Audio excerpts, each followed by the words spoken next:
post that light morning session. So with that, let's go to the list. Has everybody got their list in front of them? And we're going to start, April, with Senator Hester's bill, Senate Bill 117. All right, Senate Bill 117, Environment Bay Restoration Fund Septic System Upgrade Program. This bill authorizes the Maryland Department of the Environment to establish performance-based funding levels for best available nitrogen removal technology for on-site sewage disposal systems, which are commonly referred to as septic systems, that qualify for funding from the Bay Restoration Fund's septic account. The bill also modifies the prioritization and eligibility for projects that receive funding from the septic's account and explicitly exempts from state procurement law certain actions related to technologies that qualify for funding. There is an amendment in your bill packet on page 4 from Senator Hester. This amendment strikes the language authorizing MDE to establish performance-based funding levels and exempting the procurement of best available technologies from state procurement law. The amendment also alters the prioritization of projects that receive funding from the septic's account. And so if you want to turn to page 8, you'll see the new language. That prioritization would be number 1, failing systems and holding tanks in the critical area. That's current law. Number 2, failing systems in a Maryland Chesapeake Bay 8-digit watershed that has relative effectiveness for total nitrogen of 9.24 or higher based on the Chesapeake Bay model. 3, failing systems located within the 500-year floodplain. And 4, failing systems that the department determines are a threat to public health or water quality. And that one is currently also the last prioritization. Okay, Senator Hester, do you want to add something about the amendment? I believe this was a consensus amendment worked out between the advocates and MDE. Is there anybody here who can confirm that? Okay, did you move your amendment? Okay, second, move the amendment, second for Senator Augustine on Senate Bill 117. All in favor of that consensus amendment, raise your hand. All opposed, the amendment carries. We now have Senate Bill 117 as amended in front of us. Senator Hester, are you moving the bill as amended? Oh, I'm sorry. Yes, we did receive consensus from advocates who were done with the bill thoroughly. Okay, good. We got confirmation. Senate Bill 117 is amended? Okay, we got a motion favorable from the sponsor, second from Senator Augustine. All in favor of Senate Bill 117 as amended with the consensus amendment, raise your hand. All opposed, that bill carries. Back to Senate Bill 149 and Senator Hester and Devin. Senate Bill 149, Responding to Emergency Needs from Extreme Weather, Renew Act of 2025. This bill establishes the Climate Change Adaptation and Mitigation Payment Program and the Climate Change Adaptation and Mitigation Fund within the Maryland Department of the Environment. The primary purpose of that program is to secure compensatory payments from fossil fuel businesses based upon a standard of strict liability to provide a source of revenue for state efforts to adapt to and mitigate the effects of climate change and address the health impacts of climate change on vulnerable populations. There is an amendment on page 13 of your packet that strikes the provisions of the bill relating to the program and the fund and instead requires a study of the total assessed cost of greenhouse gas emissions in the state, which was a part of the bill originally. Okay, Senator Hester. I'm going to talk to your amendment, which converts it to a study. So the study would be completed by the University of Maryland Center for Global Sustainability in coordination with the Comptroller and the Department of the Environment by November 21st of 2026. And then it would be reported to, by December of that year, it would be reported to the Senate Budget and Tax Committee, this committee, and the same committees in the House. And basically, the study is just trying to get at the various cost-driving effects of the covered greenhouse gas emissions in the state. So this is really it's the necessary first step to get to where we need to go to have these companies clean up the mess that they created and keep it off the backs of our taxpayers. And I would move the amendment, just because I think that is what we can accomplish in this year. And we can come back once we know the facts and pass other legislation as needed. So I move the amendment. Okay, it's a motion from the sponsor. Is there a second? Second from Senator Augustine. Any questions on the amendment? Okay. All in favor of this amendment, raise your hand. Anybody opposed? Seeing none, the amendment carries. We now have Senate Bill 149 as amended in front of us. Yes, Senator Carozza. Thank you, Mr. Chair. I just had a question on, was there a fiscal note to the study? Huh? I'm sorry. Devin? Yeah. There's no significant fiscal note associated with the study. So, and because I was looking, I'm just trying to get caught up to speed. There was some unfavorable testimony, then we moved it to a study, and we're using the study to Understand the damage caused to the state by greenhouse gas emissions produced over the given time. over a certain period of time. I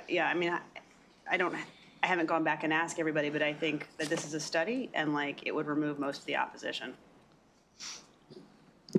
During the hearing, most of the opposition was centered around the creation of the fund and the program itself. There wasn't any real opposition to the study. Okay. Any additional questions about the study? Okay, Senator Kagan. Thank you, Mr. Chair. I'm just checking, the report is going to be submitted November, December, blah, blah, blah, of 26. That means it's going to be the 2027 legislative session 2 years from now before there's any possible legislative action that would happen. Is that what you are anticipating? And is there any way you can envision it happening more quickly? So I think that this is a good compromise on how long it's going to take to do a valid study. I mean, that was one of the things the Attorney General said was how much better the bill would be because of this study. And so I think we really need time to get the time, but not too much time. I think the dates in here are what I would like to see moved. Okay. So thank you for the question. Any additional questions for Senator Hester or about the amendment? Okay, we had a motion. I don't know that we took a full call. You moved the amendment, and it was second for. Okay, we've got the bill as amended, Senate Bill 149 as amended in front of us. Senator Carozza, Senator Carozza, do you have another question? Just about. Okay. About the amendment. Okay, the study amendment. Okay. Yeah, the study amendment. Okay. So the study amendment is specifically to look at, I'm just going back to the original testimony, to come up with a plan on how those responsible for emissions are held accountable. Is that, I'm trying to refresh my memory on when you presented this. I thought it was tied to. I think it's really just the, on page 14 of the amendment packet, it actually outlines what the report is supposed to include. So on page 14, it says a summary of the various cost-driving effects of the covered greenhouse gas emissions of the state. And the second part is a categorized calculation of the costs, blah, blah, blah. And then the third is a categorized calculation of costs that have been incurred and costs are projected to be incurred by the state. Devin, is that? That is correct. So the sense of the amendment is that you have to begin somewhere, and the language that was in the bill originally did categorize additional items under what the study would have been. This amendment simply says that you're studying the cost-driving effects of covered greenhouse gas emissions. You're studying the costs that have been already incurred and that are projected to be incurred for residents, and the calculation of the costs that have been incurred to mitigate the effects of greenhouse gases. So think of them as three buckets of costs associated with greenhouse gases. I mean, for people who can't see, I mean, amendment number 2 strikes pages 3 through 25. Correct. So like we're striking 22 pages of the bill. Correct. No, I understand what Okay, we've just to done. be I'm clear. just trying to understand. So it's focused on right now the cost. Correct, just the cost. And that's associated. information that we would need as policymakers to make future decisions. Correct, Senator. Okay, thank you. And I appreciate the clarification. You're bearing with me. Thank you. Okay. Look, anything we do here, everybody's got to feel comfortable. They know what they need to make any kind of decision. So we did have a motion from Senator Hester on the bill as amended, and we had a second from Senator Augustine. Any additional questions before we take a vote? Do we need to let's do a roll call on this vote, because I sense not everybody's on board with the study. All right, Senator Kagan? Aye. Senator Kagan, yes. Senator Augustine? Yes. Senator Augustine, yes. Senator Gallion? No. Senator Gallion, no. Senator Watson? Yes. Senator Watson, yes. Senator Attar? Yes. Senator Attar, yes. Senator Brooks? Yes. Senator Brooks, yes. Who's yes? Senator Carozza? Yes. Senator Carozza, yes. Senator Hester? Can I explain my vote now, or? Explain your vote. Sure. I mean, so this is a really hard amendment for me to cut 22 pages from a bill that we've worked on for 3 years. It started with Senator Kramer, and I've had it for 2 years, and I would just like the advocates in the audience to stand and just really appreciate everything that you've done so far, and I think that this is a really good next step. Thank you very much. Okay, let's go to Senator Washington next up. All right, Senator Washington? Yes. Senator Washington, yes. Senator Simonaire? I don't really know the bill that well. I think I'm just going to abstain for right now. Okay. Okay, Senator Simonaire abstains, and Senator Feldman. Okay, Senator Feldman votes yes, so the bill passes on do I have it right, 9 to 1 to 1? 9-1-1. Okay, the bill passed 9, We all did the one of our own. 9-1-1, with the dissenting vote coming from Senator, dissenting vote coming from Senator Gallion, abstention from Senator Simonaire. Okay, let's go. Senator Simonaire, we're going to hold that bill. I think we talked about it. And then similarly, Senate Bill 234, there's been a request for a hold on Senate Bill 234. Is it worth walking through the amendments? No, I think not. Senate Bill 250 also, there's been a request for a hold on that page. So let's look at Senate Bill 239. Devin, why don't you tell us what Senate Bill 239 is? Senate Bill 239, State Finance and Procurement, Local Cybersecurity Preparedness and Response Plan Assessment, repeal. This departmental bill repeals the duplicative requirement that each county government, local school system, and local health department, except for municipal governments, consult with the local emergency manager or create or update a cybersecurity preparedness and response plan and complete a cybersecurity preparedness assessment. The bill takes effect July 1st, 2025. There was no amendments and no opposition. And just for further information, Chapter 24 of 241 of 2022 required each county, local school system, and local health department to consult with the local emergency manager. But it was a duplicative provision that was put in two parts of the code. Okay, questions for Devin? Are there, I'm sorry, amendments? No amendments, no opposition. Okay, so do we have questions for Devin on the piece of legislation, Senate Bill 239? Okay, we have a motion from Senator Augustine, a second from Senator Watson. Discussion? Okay, all in favor of Senate Bill 239, raise your hand. All opposed? That bill carries unanimously. Go down to Senate Bill 261. Did we hold 244? Oh, I'm sorry, 244. My apologies. We're in 244. Senate Bill 244, State Government Information Technology Cybersecurity Revisions. This departmental bill makes various clarifying and administrative changes to the state's regulatory framework governing state and local cybersecurity, generally clarifying and distinguishing the responsibilities between the Department of Information Technology and the Maryland Department of Emergency Management. There is an amendment on page 34 of your packet offered by Senator Hester that requires the cybersecurity budget report to be submitted after the governor introduces his or her budget. If you recall, during the hearing, there was a disconnect between, they had removed that budget requirement because it occurred before the budget was being introduced by the governor. And so Senator Hester's amendment makes sure that after the budget has been introduced in the General Assembly, that then they would be required to submit that budget report. Okay, Senator Hester, do you want to add anything to that? I think this is an important metric that we track. It doesn't matter to me whether it's before or after the budget's introduced, as long as we get it. And so I would move the amendment. Okay, so Senator Hester's moved the amendment. Senator Watson has seconded. Discussion. Okay, all in favor of the Hester amendment, raise your hand. All opposed? The Hester amendment carries. What's that? Okay, Senate Bill 244 as amended is before us. Is there a motion? Favorable from Senator Simon Ayers, second from Vice Chair Kagan. Discussion. All in favor of Senate Bill 244 as amended, raise your hand. Anybody opposed? That bill carries unanimously. Now let's go down to 250 is being held, so now down to 261. Senate Bill 261, State Board of Public Accountancy, Sunset Extension Report.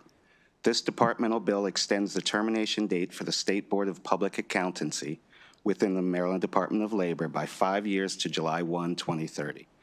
Labor must submit a report to the Joint Audit and Evaluation Committee with information regarding the board. This bill takes effect June 1, 2025. Okay, question, Senator Kagan. For those who haven't been on the committee very long, with a prior chair, this committee spent a lot of time reviewing health occupations boards and board sunsets. And we cracked down because we wanted more accountability. I just want to commend Senator Hester for staying on it in this case, especially this year. And I think it's great, and we're getting better reporting, better transparency, and better performance. So with that, I'd like to move favorable on this bill. Okay, Senate Bill 261 has been moved favorable, second by Vice Chair Kagan, second from Senator Augustine. Discussion. All in favor, Senate Bill 261 clean, raise your hand. All opposed, 261 carries unanimously. Senate Bill 263. I'm on a roll. Senate Bill 263, Heating, Ventilation, Air Conditioning, and Refrigeration Contractors License Restoration. This departmental bill extends the time from 90 days to 4 years during which a licensee of the State Board of Heating, Ventilation, Air Conditioning, and Refrigeration Contractors may apply for license restoration after expiration. Under current law, any request for reinstatement after 90 days of license expiration requires an individual to qualify for an original license, including passing a license examination. Certain licensees may not realize within that 90-day period that their license has expired, and also may not have access to the electronic application platform. The bill is intended to mirror the reinstatement requirements for other mechanical licensing boards within Maryland Labor. On request, I checked with the department, and Delaware's HVAC license restoration is 1 year, DC's is 5 years, Virginia is 2 years. Okay, any questions for Devin? Okay, Senator Gallion has moved. Second from Senator Augustine. Sorry, 4 years sounds like a lot to me. If you're asleep at the switch for that long, how good a consultant, the contractor, are you going to be? And I totally get that 90 days is quick, but yeah, but 4 years feels like a long time. And you said 1 year, 2 year, and 5 years? 1 year, 2 year, and 5 years, correct. Two? Two, colleagues? Two. Question.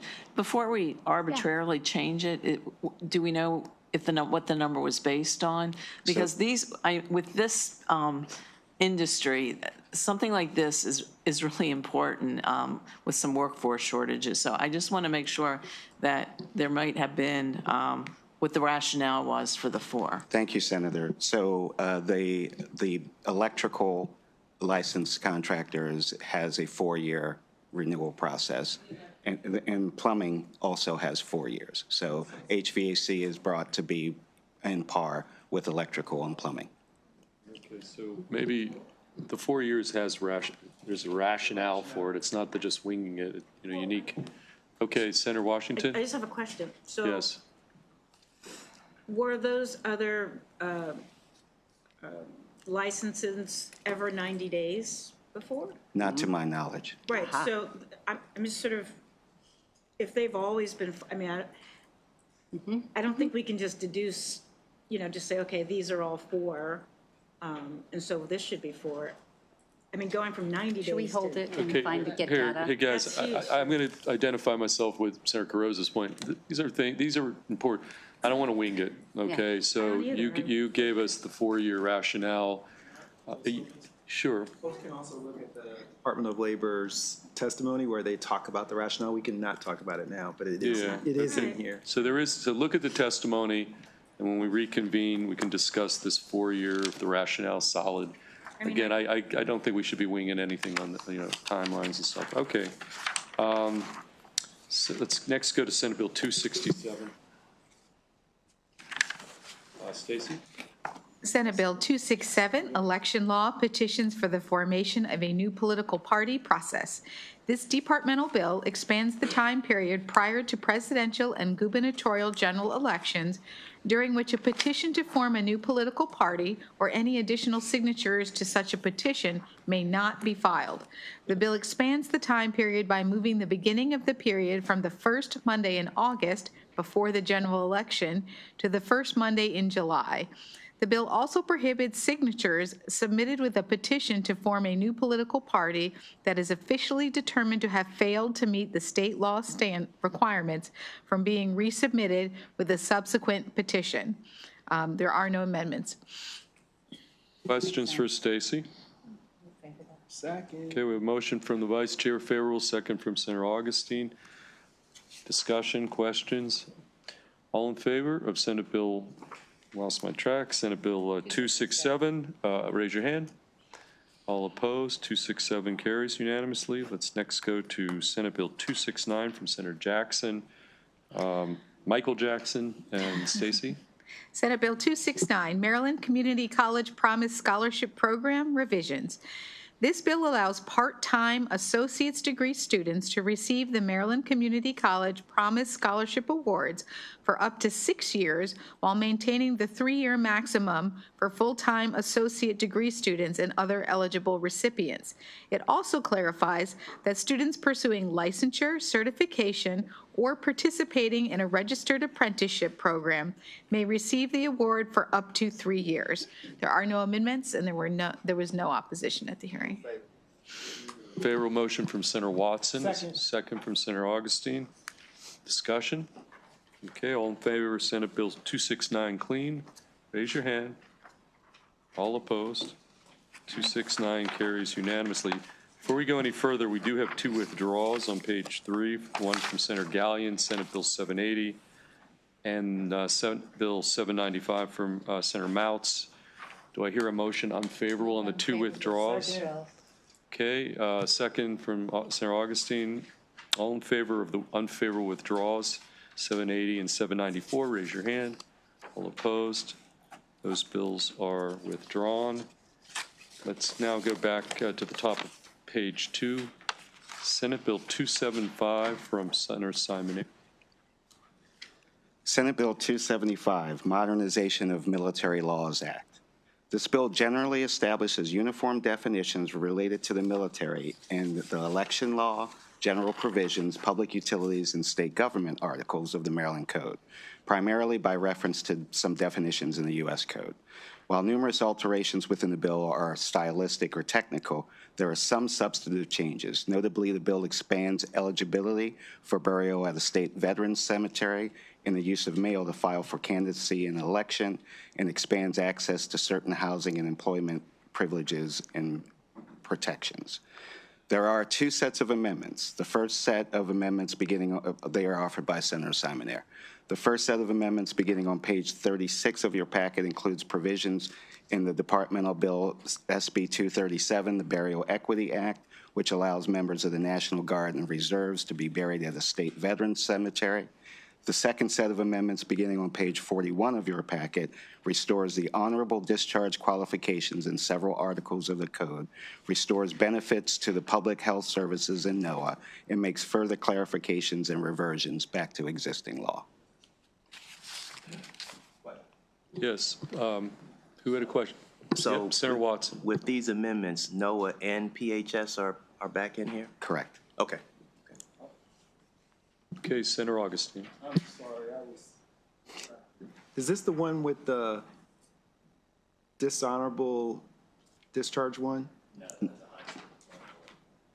That's No, the, no, I know which bill you're seeking, Senator Augustine, and it is not that bill. okay, this one's different? Yes, sir. Okay. Additional questions? Okay, Senator Simon, so we got moved the amendments. Senator Simon moves those amendments. Is there a second from Senator Watson? Any discussion, further questions? Okay, all in favor of those amendments, raise your hand. All opposed, the amendments carry unanimously. 275 as amended, favorable from the sponsor. Is there a second from Senator Watson?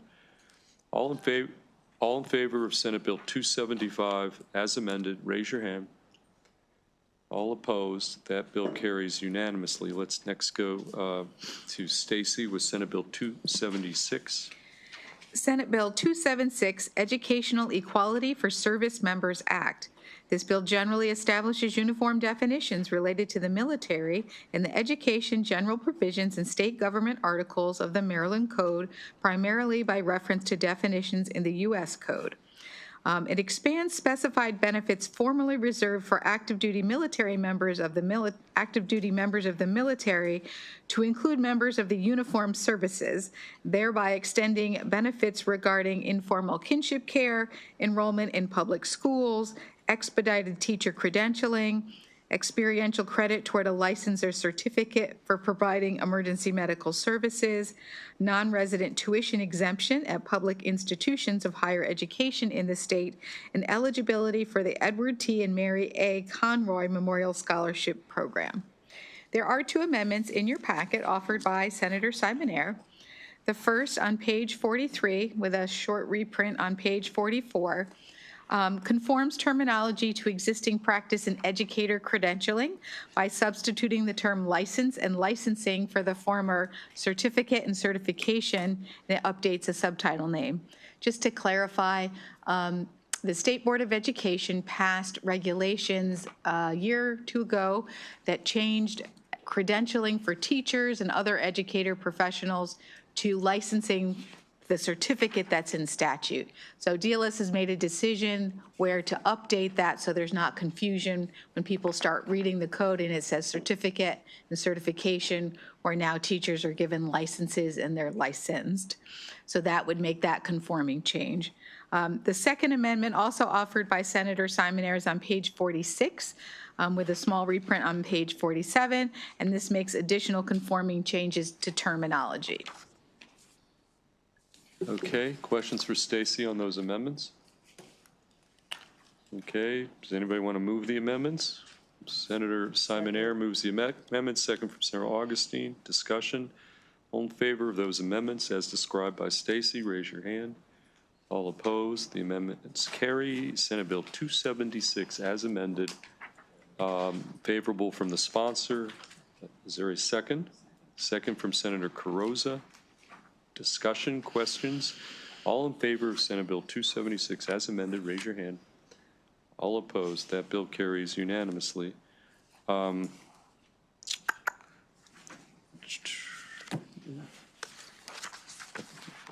Did somebody ask for a hold on Senate Bill 354? Was that?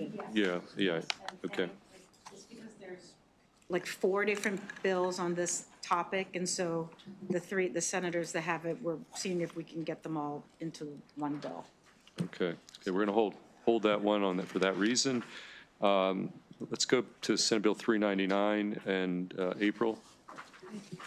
Senate Bill 399, Natural Resources, Wildland Areas, Overhead Transmission Lines. This bill exempts, subject to specified conditions, certain lands from continuing to be designated as part of the Big Savage Mountain Wildland, Bear Pen Wildland, or Dan's Mountain Wildland. More specifically, the existing boundaries of each wildland do not include any next-era energy transmission line if, 1, the line runs parallel to the existing Potomac-Edison transmission line as specified, and 2, a certificate of public convenience and necessity is obtained from the Public Service Commission. The bill further provides that it is the intent of the General Assembly that nothing in the bill be construed as a recommendation that a proposed next-era transmission line be issued a CPCN from PSC. Okay, questions? We're going to start with Senator Hester. I had one question about this, which was, I mean, it seems to me like that this couldn't be an option that could be considered for transmission unless we pass the bill, right? But if they choose something else, right, which is at the very end, then does it go away or does it stay as an option forever? I mean, it stays in the code, so it would be, yeah, it would stay in the code. It would, I mean, it's specific to, it says next era transmission line, but yes, it would stay in the code as an option. So I did talk to them last night and I asked them if we could do some kind of like sunset after like, it was either 2 years or 3 years after the PSC makes a decision, just so that we're not leaving this open as an option like forever. Did not have an amendment drafted. Okay. Any other, just gets, sometimes we bring some bills here. Part of it is not always a vote, but if we can vote, we can. But if people have some questions, Senator Watson. Yeah, April. And we do have, I mean, Rob may be able to answer questions. He's in the audience, but let's keep him out of it. But unless he's got a question specifically, he can answer. But Senator Watson, Is this a statewide bill or is this very narrow in scope? well, it's a transmission line situation, so it's got statewide But is it implications. unique to a certain location or all wildlands across the state? No, this is, Well, so it is specific wildlands, called out in the bill, and it is specifically would only be for a transmission line running parallel to the existing Potomac-Edison transmission line that already runs through these wildlands. So that's multiple counties, right? well, it's primarily Garrett County, I think, isn't it? Well, the reason I ask, is it a local bill or is it really a statewide bill? Do we need to weigh in on this?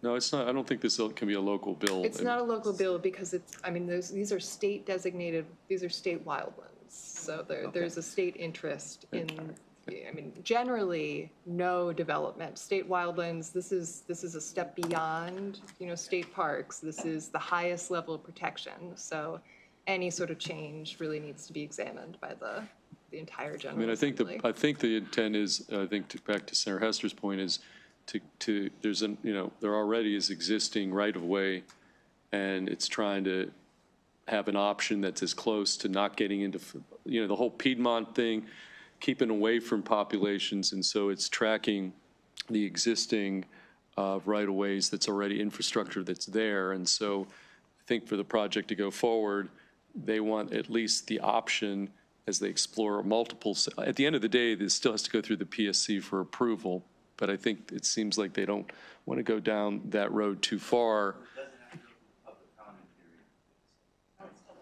Yeah, it'll still have to get, this doesn't alter that. Okay. But Senator Washington, and again, if we're going to take up too much time, we can bump this to the next voting session. So I'm just not ever going to vote in favor of going through wildlands. And so it just makes me very uncomfortable we do this, for me, and so it protecting, this has been protected for a long time. It's like this if, it kind of commits us to a lot of other ifs in other places. And I don't know enough to say that it's okay to do this. And I don't, so. Okay, well, again, let's get all the questions out there, and then I think, we'll get some more information to make sure everybody understands the project that's in place and what's involved with the transmission, the energy that's maybe needed in that part of the state. But Senator Hester, you had another question, then we'll go to Senator Augustine. I was concerned about this too, and we can invite Rob up to talk about it, but my understanding is that there is a current transmission line, which is basically a straight line from point A to point B. You would have to clear 200 feet adjacent to that transmission line in order to put the next one, it would abut, because you can't put a transmission line on top of a transmission line. However, if we don't pass this bill, they will not consider it, which means that they have to go like up, around, and back down. Oh, she's got the map. I don't know where you got the map. So they have to go up, around, and back down. So it's 30% longer. It clears like I don't know, some percentage, 25% more land is cleared. I'm not sure what the right answer is, but I was convinced that if we do not pass this bill, they will not consider this shorter distance through the wildlands. And so it's taking that option off the table. That's why I pushed. I was like, well, is this option on the table forever? Let's have them go through the public process. Let's have them go through the CPCN, and then let's remove it in a sunset from our statute. And so I think that they still have, I mean, I was convinced they were still doing all this stuff. They still had to get the CPCN. They're mailing these postcards to people, but. Going to be something where I would stand up on the floor and like fight. I'm just saying that I can never Look, vote for it. it's totally, everybody, we everybody get else it. can. I mean, every Yeah. bill that comes out here, everybody's got to vote their own. I guess that's another point. Like, every bill I put this comes on this list, I think somebody, these aren't these are the bills that need to be discussed, and sometimes we move them, but sometimes, we need the discussion, more information. That's the whole point of these voting lists. Senator Augustine, and, we do have Rob here if you want to throw a question, Rob. I just want to contribute to the conversation. Like, this is the challenge of transmission, all right? I mean, this is like, it really clarifies it. But also just lets know, it's not just that it's going to be 30% longer, it's also going to cost a whole lot more money.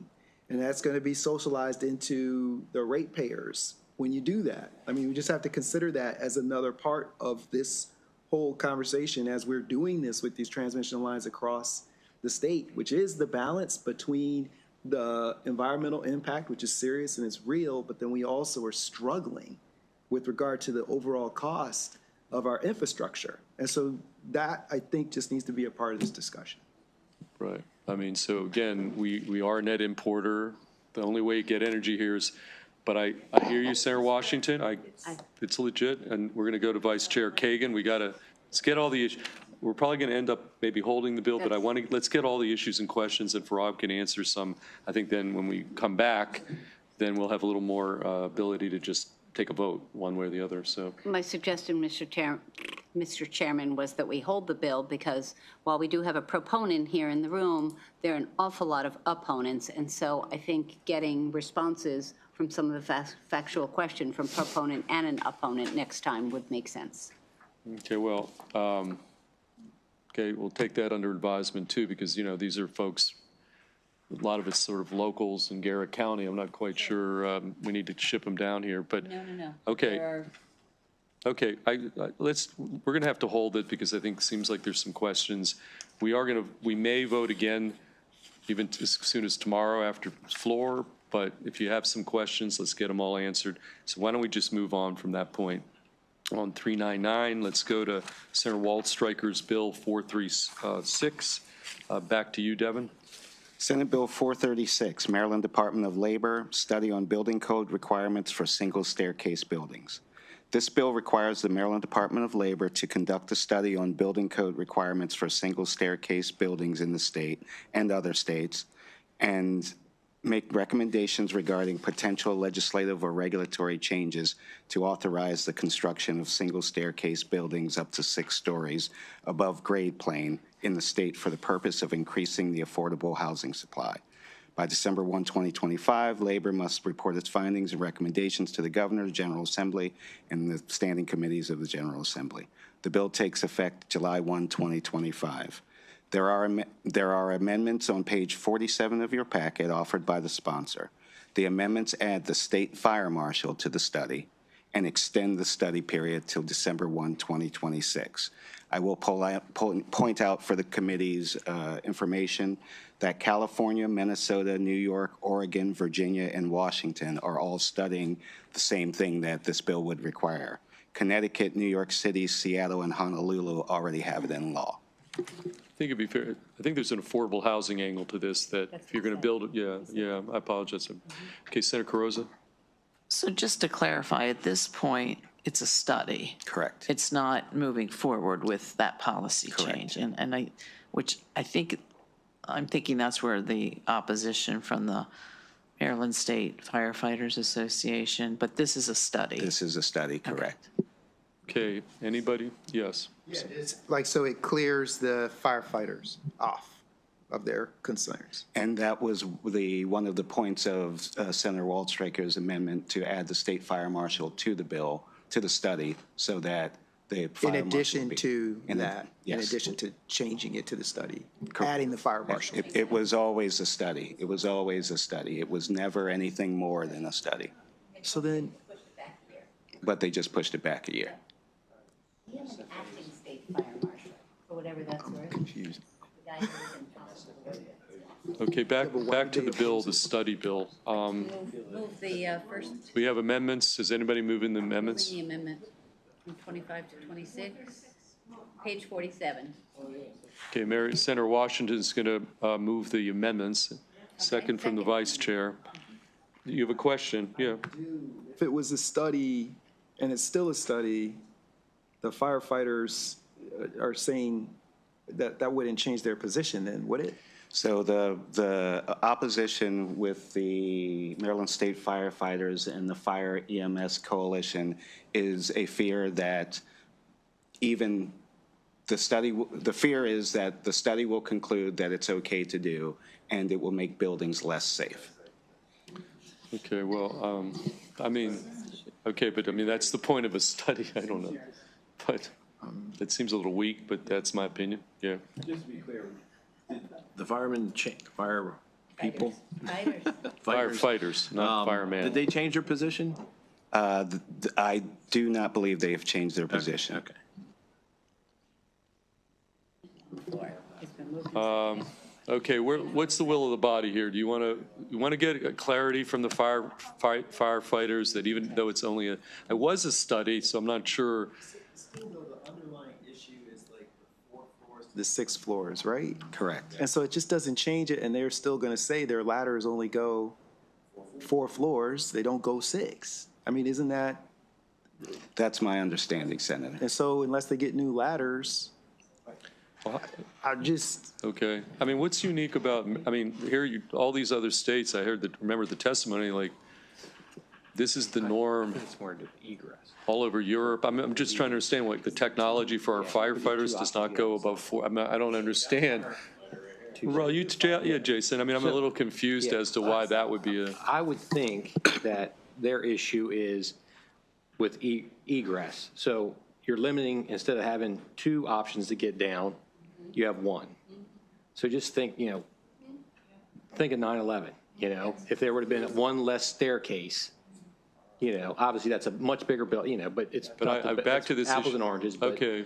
when you think of a building, it's cutting down your options to get out if there's a fire from they're saying 2. it's unsafe no matter what. Yep. Okay. I mean, I thought, again, the policy, the counterpoint is it's almost impossible to build this makes it much less expensive to actually build affordable housing, but there's obviously weighing that against safety, and that's why everybody's doing studies. But again, if folks are opposed to a study, then they're opposed to a study. So that's another angle to it. We're not actually doing anything or forcing anybody to, but Senator Augustine's raising that maybe, the technology on the ladders is not what it should be. This is a little out of my lane of expertise here. So okay, why don't we, let's get some more information on this one, and we're going to hold it. Okay, we're going to move on to Senate Bill 503 from the Washington County Senators. And we're second on this one, right? So Senate Bill 503, and yeah. Senate Bill 503, Washington County Board of License Commissioners membership. This bill alters in Washington County only the composition of the Board of License Commissioners, specifically based on the results of preceding election for the Washington County Board of County Commissioners. 2 members must belong to the political party that received the highest aggregated number of votes, and 1 member must belong to the political party that received the second highest aggregated number of votes. Finance is primary on this bill. It did have a local delegation letter. Finance approved it unanimously, although a couple people were absent from the vote. I will just note that the fiscal note indicates that the bill takes effect July 1st, 2025. The commissioners are appointed by the governor with Senate advice and consent and serve 6-year terms. And it's a little unclear how the requirement for political affiliation will be implemented vis-a-vis terms of sitting members. Question? Okay, question from Vice Chair Kagan. Thank you. April, is there any precedent to have partisan liquor commissioners in other counties? So I will say that already, the current law for Washington County says that only 2 of the 3 may be from the same party. So they're already split, but. Holy cripes. Who knew? Okay. So we're secondary. So what was the actual vote in finance, just so I'm clear? Said it was unanimous. It was unanimous, but with some excused absences? Yes, Okay. exactly. Okay, we're only second on this bill. Would anybody like to, it's a local bill with a local letter. Any thoughts? Senator Simonaire moves the bill. Is there a second from Senator Brooks? Okay. All in favor of the local Washington County Senator bill with local delegation letter that we're second on, raise your hand. All opposed? I don't like it. Well, you could put, you want to vote red? No, I don't dislike it enough. Local I just don't like the concept. Okay, local courtesy, you're, Local okay. courtesy is fine. Okay, Senate Bill 503 carries unanimously. Senate Bill 511, Senator Henson, Stacy. Senate Bill 511, Public Senior Higher Education Institutions, Pregnant and Parenting Students, Plan Requirements, the Pregnant and Parenting Student Support Act. This bill requires specified public senior 4-year higher education institutions, all but the University of Maryland Center for Environmental Studies, the University of Maryland Global Campus, and the University of Baltimore, to adopt a plan regarding pregnant and parenting students that is consistent with Title 9 of the Federal Higher Education Act and includes certain elements. The plan must include referral to on-campus or off-campus services regarding the availability of or eligibility for government assistant programs, provision of information about or referral to adoption services, availability of institutional accommodations as specified, and a referral network of healthcare service providers. By August 1, 2026, each affected institution must post the plan on its website. There is one amendment from the chair on page 48, and this amendment strikes the specific examples of accommodations described in the bill.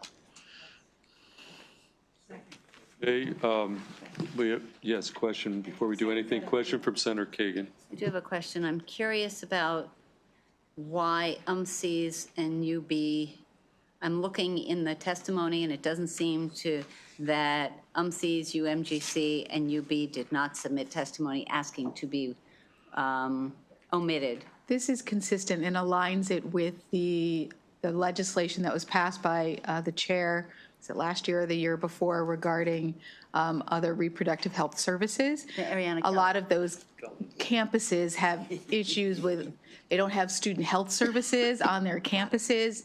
Global Campus is mostly remote, so making these requirements would be onerous and burdensome.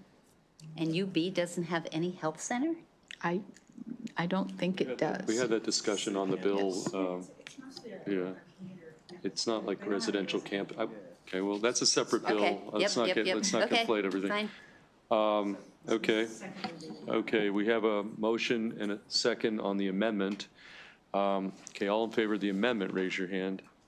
All opposed, the amendment carries. Now we've got Senate Bill 511 as amended before us. Senator Washington is favorable, Senator Augustine second, Senate Bill 511 as amended. All in favor, raise your hand. All opposed? Okay, the bill carries unanimously. Let's move on to Senate Bill 529. Senator Brooks. Senate Bill 529, Business Occupations and Professions, Professional Engineers Examination. This bill requires an applicant for licensure as a professional engineer under the work experience only option to take and pass the Fundamentals of Engineering examination prior to taking the Principles and Practices of Engineering examination. There are no amendments and there was no opposition. Yeah, there were some questions. Did some questions, Senator Hester? Well, I did have some questions, and I followed up with the Department of Labor, because remember there was like somebody submitted testimony, then they didn't submit testimony, and so they said that was just basically just a mistake. But in the end, the Board of Engineers did not have a position, because generally they only make positions when there is consensus. and they were split. The actual board of what we're talking about was split on this bill, and so that is why there is nothing from them. Senator Carozza? I was just looking through my file. I have an email from the president of the Maryland Society of Professional Engineers, Andrew Brown, and they were writing in support of it. Is that, were you saying there was somebody else another professional group that did not weigh in, or? Okay, here, why don't we do, again, my role was, if we're going to spend too much time, let's move on. Let's get some clarity. Was for, who speaks for this board? Was it in his individual capacity? Was there in fact a divide? Let's get it, So unless you know the answer. From what I understand, and Senator Hester's question was answered and correct, there were members who have gone through the work-only option, who didn't want to do it, who didn't want to make others have to take the additional exam. Okay, what's the will of the committee here? Want to hold it? You want to do something? What? Okay, well, we can do anything. It's just, I'm trying to get the feel of the committee here about, okay, can we just, let's hold it and get a little more information. I just feel like people are maybe not quite sure. Yes, Senator Hester? So I just want to clarify that I had gone to the Department of Labor, who oversees these boards. And so the information that I have is that the Department of Labor is saying that the board chair said they never disagree on where to come out on a bill. They always talk it out before they weigh in on bills. In this case, 3 to 4 people had concerns about the bill, so they were not weighing in on the bill. Basically, it's a split among the engineering community, and if they feel like it's necessary, a lot of people feel as though 2 tests is too much and 1 is enough. The board doesn't feel like they were prepared to make a decision and didn't weigh in. I mean, personally, so this is the thing where I was like, I took the fundamentals of engineering exam, right? I took it right after college because it's all this math. I couldn't do a differential equation now to save my life, right? But I did it right after then. Then I was gonna go, practice in engineering, and I decided to take a slightly different path. But if I had then gone 12 years as a practicing engineer and then taken and I had done that because I'd taken the practicing engineering test, but not the first engineering test. Could I really go back, remember what I knew 12 years ago after college? I don't know. I thought there was something about gaming that, out-of-state folks, the gaming. Well, they did say that. Yeah. Yes. They did say correct. that. They would come and do this, and then they'd go back and, reciprocity-wise would get there. They could get us the evidence, how many, is that 1 or 2? I mean, we should really have the board, the board of engineers should show up. Okay, Senator Brooks, you are the sponsor of this legislation. I would think if they had opposition to it, would they not have come out and testified against the bill? I'm looking at, we had all favorables on this. Okay. Yeah. Let's get a little more information, then we'll make a decision. Let's let it percolate till next time we take it up. Okay, well, we won't task you. Devin's going to get all the relevant information for us. Okay, let's go down, we'll hold that. Let's go Senate Bill 597. Stacy? Senate Bill 597, Higher Education, Maryland Graduate and Professional Scholarship Program, Eligible Institutions. This bill expands eligibility for the Maryland Graduate and Professional Scholarship Program to include individuals attending the Meredith School of Osteopathic Medicine.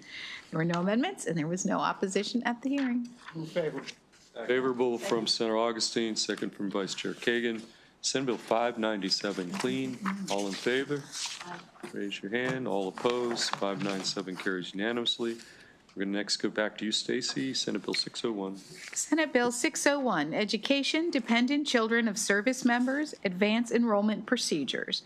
This bill requires local school systems to allow a dependent child of a service member to apply for advance enrollment in a public school and specifies requirements for advance enrollment procedures.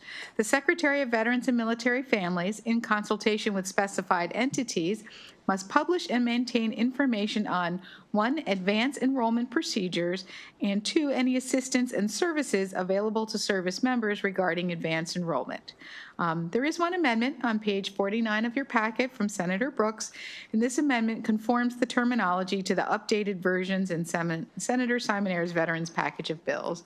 I should just make you aware, advanced enrollment essentially is when a service member gets orders to come to this state, and maybe you get those orders, say, in December, or you get them in January, and enrollment starts say in schools in June or whatnot. This allows them to do this remotely and gives them procedures so that children won't miss out on enrolling in AP classes, making sure they can set up their IEP, getting involved in other clubs or organizations or sports so that these children have the same amenities and offerings that children in the state would have.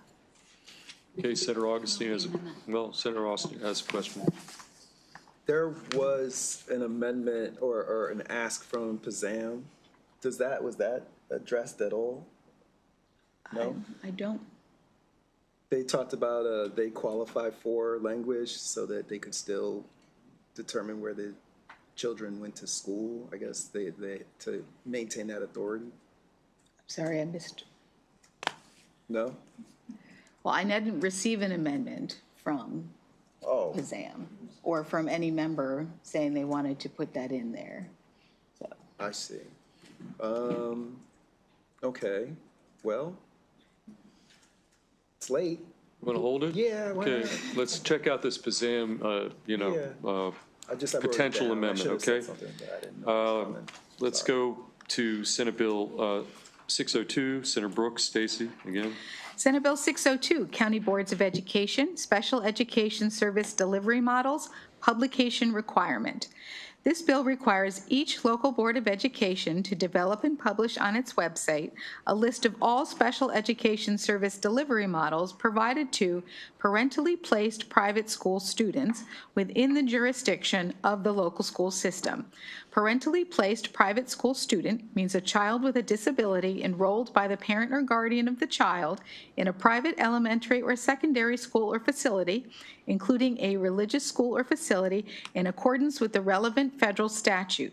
It does not include a child with a disability placed in or referred to a non-public placement by a public agency to ensure appropriate educational services are provided to the child. There are no amendments, and there was no opposition at the hearing. Okay. Move favorable. Favorable from Senator Augustine, second from Senator Brooks. Okay. Yes, question from Senator Watson. I mean, we're talking about pulling money back from the blueprint, slowing things down, but we still move forward with these individual bills that is going to be at some cost to the locals. I mean, is this really where we want to play? I do have an answer to that if you would like. Stacy, answer. Actually, that's not 100% correct because federal law requires any money sent to the state regarding special education services already does go to some of these children based on the population and who is here. So essentially what this bill is just doing is making sure that the local school systems who've identified these children that were already placed and are entitled to certain funding get the modes or methods by which they provide those services already to these private schools. They just publish that online. That's all it's doing. Your county is one of the few that actually publishes it online already. Always about my county. That's right. Yeah, So. Thank you for that. Cutting edge was probably done when he was on the Board of Ed. I mean, they were cutting edge. Okay, could take credit. He's an Okay. exceptional member. Is that responsive to your question, Senator Watson? Okay. Do you want to move the bill? May I say something? Oh, I think the motion was already, we already had a motion. Yeah, I was just going to say that this bill just makes it clear that the students are entitled, students that are parentally placed, they are entitled to these funds. So. Okay, so we got Senate Bill 602 clean, no amendments. We had a motion and a second from the sponsor, Senator Brooks. Discussion, all in favor of Senate Bill 602 clean, raise your hand. All opposed, 602 carries unanimously. Senate Bill 722, April. I should call it a Henson-Augustine collaboration. Senate Bill 722, Department of the Environment, Ecological Restoration. This bill establishes a definition of ecological restoration in the Environment article. The term means an activity undertaken with the goal of recovering, reestablishing, or enhancing a degraded, damaged, or destroyed ecosystem through 1, improvements to physical, chemical, or biological characteristics or processes, 2, returning natural or historical functions or services, or 3, protecting or improving resiliency. The bill is introduced also requires the department to update any relevant regulation adopted under the Environment Article to, as appropriate, incorporate that definition or be consistent with that definition. Just as a reminder, this is a definition that came out of a work group specifically around looking at how the department defines and looks at ecological restoration. There is an amendment in your bill packet on page 50 from Senator Augustine. It strikes the requirement that the Maryland Department of the Environment update its regulations to incorporate or be consistent with the definition. Okay, Senator Kagan, you had a question? My question was going to be whether we were going to consider the MDE amendment. I can't, that's what I was asking. That's, I'm looking back at the board. Thank you. Okay, what page is the amendment on? 50. 50, page 50. Senator Augustine, the sponsor of the amendment, will answer that. So the recommendation was that came out of the work group was that the definition would provide the clarity by putting this definition of ecological restoration in. The bill, as introduced, did take the additional step, which was to then sort of go into the code in all the different places to make sure to check for that. Now, the department really pushed back on that, suggesting that there would be, onerous cost, all kinds of things that would happen with that. And so that, basically that is the reason in response to the department and talking through this, the importance with the advocates and with the sponsor of the bill, the importance of getting this definition into the statute is the reason why you move forward with the amendment. Any, Senator Carrozza on the amendment or on the underlying bill? More the definitions. It's more about the overall bill. Okay, well, first let's take up the Augustine amendment. Yes, Senator Hester? It's kind of intriguing, and I can understand wanting to get the bill passed, but I mean, we don't know what the relevant regulations are, right? That this definition could impact. I mean, might we just want them to come back with a report about what regulations might be impacted by this new definition? I mean, we're not asking them to actually update it, but like, otherwise I'm just inserting a definition here and maybe it doesn't do anything. Well, they're suggesting that it does do something where, because it impacts the places where they already have ecological restoration in there. Now, if you want to do a report, I mean, we could do a report.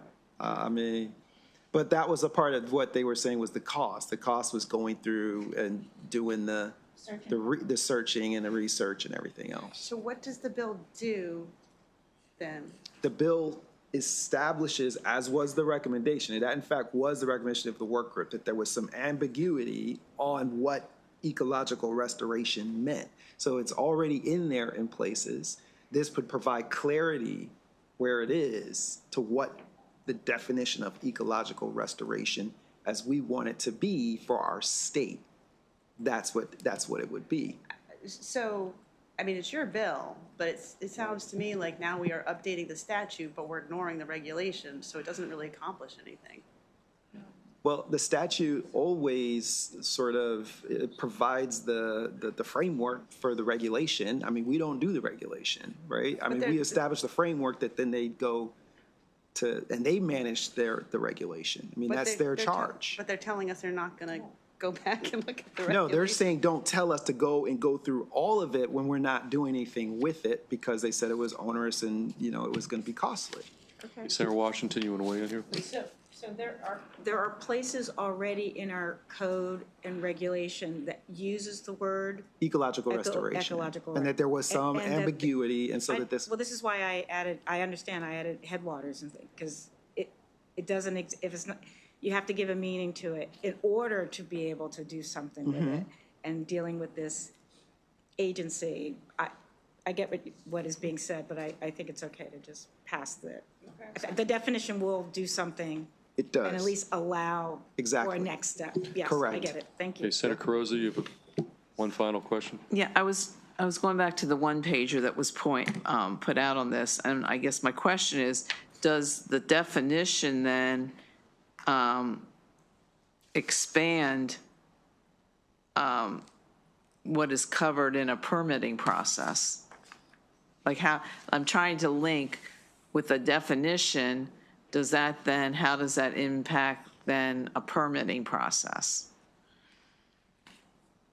It will, it surely will provide clarity, right, on what we are determining by statute, what the elements of ecological restoration are. So yes, I mean, it does do that. It will flow through when looking at permits that deal with ecological restoration. So yeah, it would do that. Context and for this work group that came up with the definition was there has been a push for a number of years to have the department have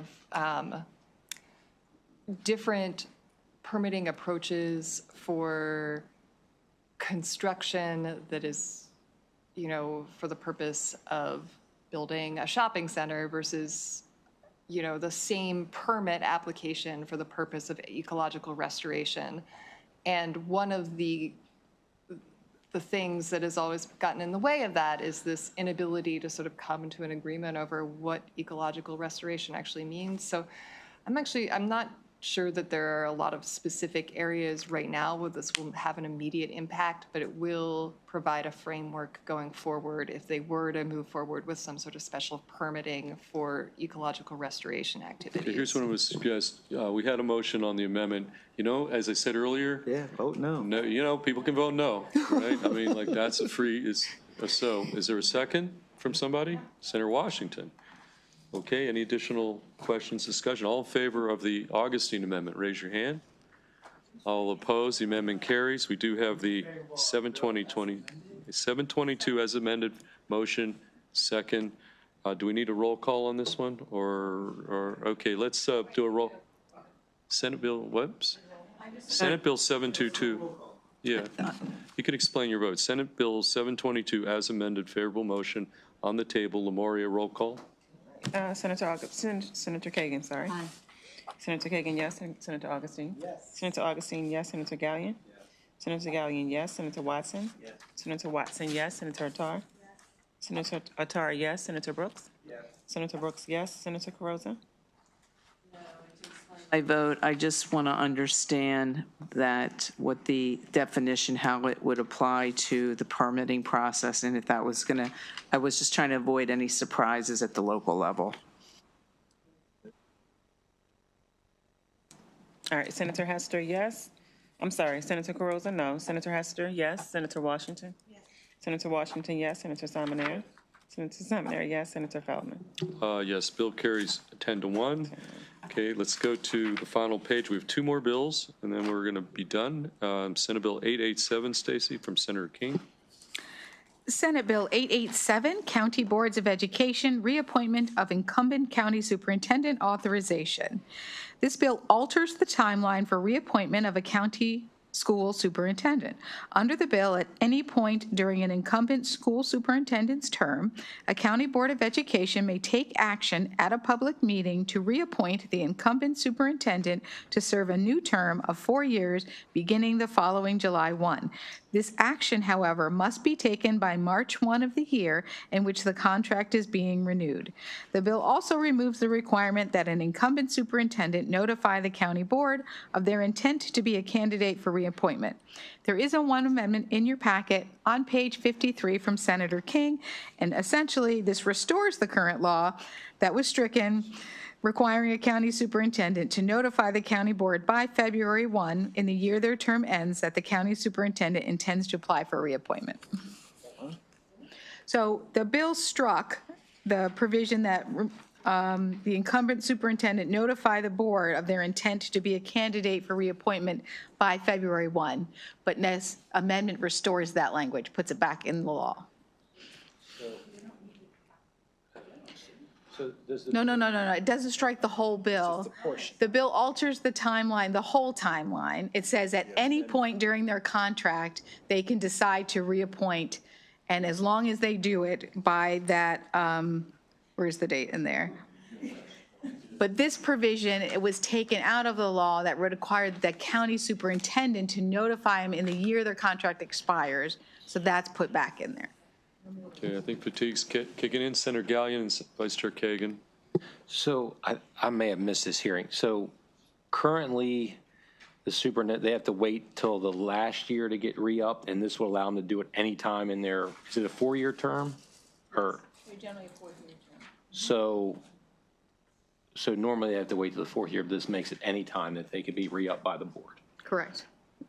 I mean, the fear is you're going to lose some, good superintendents, so you want to retain them while you got them, and this, I think, makes it easier to retain, not lose into, another school system, but I think it's the premise of the bill, but, okay, Yeah. Senator Kagan.